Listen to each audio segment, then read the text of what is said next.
Reporting from my laundry office in small town Illinois, this is Virginia Kerr, and this is where you're going to learn how to convert followers into customers with video and without sending random messages to random strangers. Today, we're talking about how to eliminate the overwhelm of social media and social media video. I get it because I've been there. When you feel overwhelmed and confused and try to be all the things in all the places, you shut down or you show up as the half you, not the real you. And it doesn't feel genuine and it doesn't feel good. And that's not something we want to do if we're trying to find those ideal followers and convert them into customers. And that's what I want to talk to you about because I lived it. This last year, I finally honed in on how I could manage the social media. But it took a lot of trial and error. It took a lot of me going out there and playing on social media platforms, making ugly mistakes, making really bad videos, and embarrassing myself a little bit. And I want to help you cut the time in half, at least, and cut out possibly embarrassing yourself. However, you can't get better until you start off bad. Just know you're going to make videos you don't love. You're going to make videos that you wish you could redo, and you can. Nobody said you have to start off looking perfect and having everything just right. It's not possible. So the first thing I want you to do is stop trying to do everything and be everywhere at the same time. Stop trying to be on all the different social media platforms at once and stop trying to start from scratch with your content because you will be working on your content all day, every day and never making any kind of money or building a business if that's all you're focused on. We have to simplify this. And the way to do that is you pick one platform that you're going to focus on. It doesn't mean you're going to ignore all the other platforms, but you might ignore some. You're going to focus on this one platform. This needs to be a social media platform, an app, whatever you want to call it. It needs to be one that you enjoy being on. You like the people on there. You like the bells and whistles. You like the features. And it has to be one where your ideal client is hanging out. Because if you're on a platform where your ideal person is not, it's going to waste your time. And we don't want that. Mine is Instagram. I like Instagram. Now, I really like TikTok too. We're going to talk about that. But Instagram is the one platform I have found to allow me to have a place where people can binge watch my stories, which I like to think of stories as your behind the scenes reality TV meets CNN headline news kind of thing. And it allows you to have the movie trailer of your account right there in your highlights. It allows people to size you up, and they're only going to give you 2 seconds, but they're able to size you up visually with video and pictures and words, if you do it right, in 2 seconds on Instagram with your picture in your bio, with your grid, with all the visuals there. They can size you up so fast. And if you do it right, you can get them to want to hang out on your account long enough to binge your video. And now they know, like, and trust you like that. I don't know other accounts that have it laid out like that with so many different features. And now with Reels, that's a whole nother way to get them to start binging your video and get them to know, like, and trust you lickety split. And we'll talk about that in great detail at a later date. But find your platform that you like to be on, where your ideal person is hanging out, and where you know you can show up consistently. Your definition of consistently is unique to you.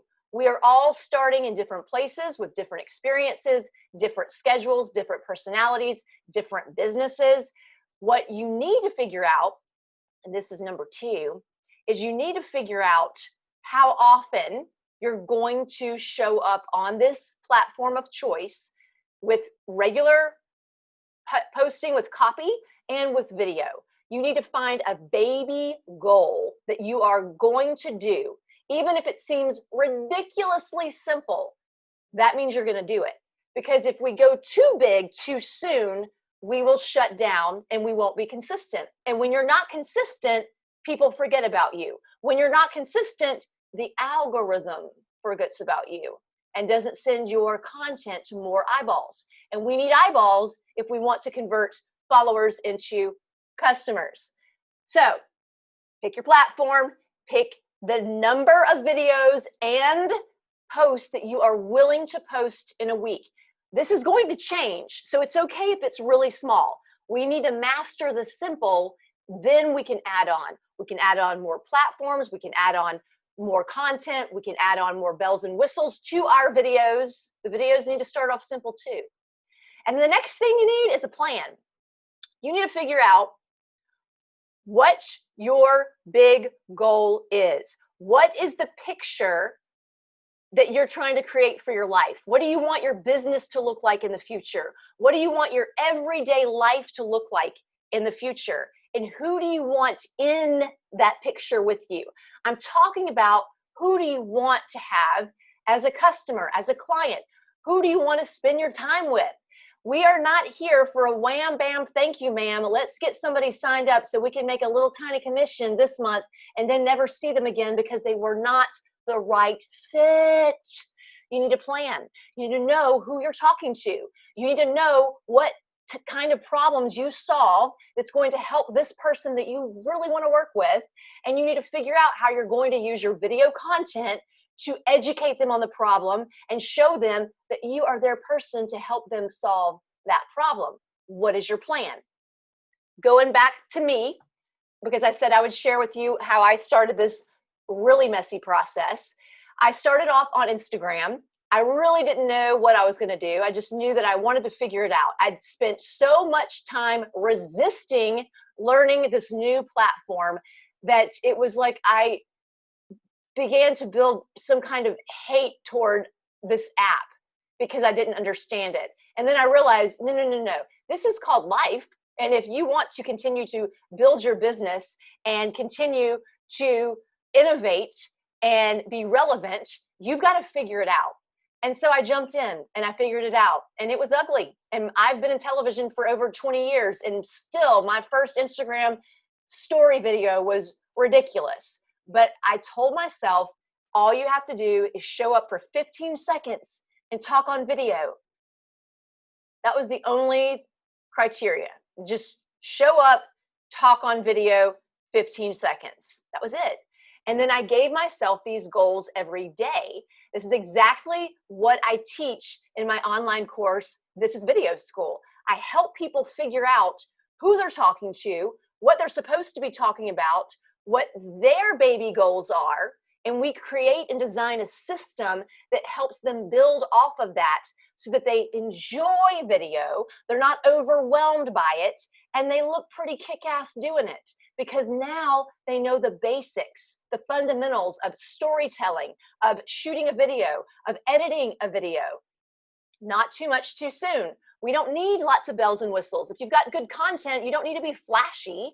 You just need to be concise and be able to grab your ideal person's attention. And that's what we teach in This is Video School. And you get critiques and support along the way. So you don't feel like you're having to slap up anything and everything and wonder if you're even near the target, because we help you with that. And I didn't have that when I started. I did know about video because of my career, but I decided I was going to figure out Instagram, and I did, but I didn't feel like me. And I truly believe that that is something you have to be able to accomplish. Feel like the real you on video if you want this to be fun for you and if you want to attract the right kind of people for you. So what did I do? I jumped in on TikTok, and I just let the freak show be the freak show on TikTok, and then the buttoned up, polished, perfect Virginia on Instagram. And that's how I played for several months. And while I was over there making a fool out of myself on TikTok and loving every second of it, I was learning how to make short, effective videos, how to figure out algorithms so that I could get the algorithm to send out my content to more people. This went on from October of 2019 until the end of March of 2020. And then I started a second TikTok account, All the while, I'm continuing to build my business on Instagram, but not letting too much of the freak show come over on Instagram because we wouldn't want people to know that I'm not normal. I was too worried about that. I let it out a little bit, and then I would get nervous and I would delete the videos. So some people got to see it sometimes. But over on TikTok, it was just Pee-wee's Playhouse mayhem. It was just crazy. The new TikTok account I started in April, though, was more for educating people about video. I knew that even though I'd grown a following of 280,000 people on the first TikTok account, I didn't get one customer because I wasn't putting out the kind of content that was going to help my ideal person to bring her back in, to nurture her and build that trust. That's what I did on my second TikTok account. Again, didn't start off great. It was a little messy. I made some heinous mistakes, like legit straight up copying people to the point I got called out on it on one video. And that was embarrassing. And you know what I did because of that? I learned I will never do that again. I will never doubt myself to the point that I don't rely on my own experiences and strengths and creativity, and that I'm constantly looking for other people to help me with my ideas. When you do that, you shut down your creativity. So I deleted those videos and I vowed never to look at people in my niche, in my industry again. And to this day, I don't. And I went all in on the credible, experienced video creator me and the freak show me, and I combined them. And then when Reels launched on Instagram, I was able to take what I learned on TikTok, apply it to Reels, and my account grew by thousands of people, 7,000 in a week the first week, because I was taking advantage of being one of the very first people to adopt Reels and just fly with it, because the algorithm is favoring Reels right now because it's a new feature on Instagram. This is what I teach in This Is Video School. How do you take a 15-second piece of time and cram enough valuable information in it that not only helps your ideal person, but gets them curious enough to come back to your account to want to binge on all the other stuff there? That is the beauty of it all. But you've got to figure out who is that ideal person. Where is this platform that you're going to master before you move on? And how are you going to start repurposing video so that you are not overwhelmed, but you are consistent? That is the key, my friend. I think of it as you are a train. And if your train goes too quickly before they lay all the tracks, you will derail and you will not go anywhere. But if you are patient enough to just go as fast as the track is being laid out in front of you, you are going to continue to go further and get closer to your destination. And your destination, if you've been listening to this podcast for any amount of time, your destination is personal to you. Your definition of success is personal to you. What do you want your life to look like? Who do you want in that life? What do you want your day-to-day to look like? All the things that you're doing, the choices that you're making, the decisions that you're making, the content that you're creating, the people that you're attracting, all of those go into that big picture. And if you jack it up by going too fast down that railroad track, you're going to derail and you're not going to love your life because you're going to be like down in a hole somewhere and not where you wanted to be. So you've got to get intentional about who are you? Who are you here for? What do you want this to look like? And then let's wind it back and get really basic. Let's lay the foundation to a strong social media presence, strong video content that not only are you proud of, but you have fun creating. Otherwise, you're not going to have fun and you're going to shut down, and then we're going to not see you, and then we're going to move on with our lives and forget that you were there. I mean, not really if we're friends, but on social media, that's just the way it is. If this was helpful, I would like to hear from you. Tag me on Instagram stories at This Is Virginia Kerr. By the way, if you're not hanging out with me on Instagram, we've got some things to talk about because I've got tons of information like this on there. This is my first podcast episode that is being posted on my YouTube channel. This is Virginia Kerr. If you would rather see my face in my gorgeous laundry room while I'm talking to you instead of just listening to my voice, then jump on over to YouTube, subscribe there, and you will get a notification every time a new episode comes out. I need you to do two things, and you know what they're going to be. I need you to take inventory, mentally take inventory of where you're going, inventory of what kind of social media content you're putting out there right now. Or if you're not putting out any, ask yourself why. What do you need to make that happen? And number two, I need you to take care of yourself, because lots of people need you and lots of people are depending on you, and we can't get your goodness and learn from you if you're not taking care of yourself. So until next time, take inventory and take care.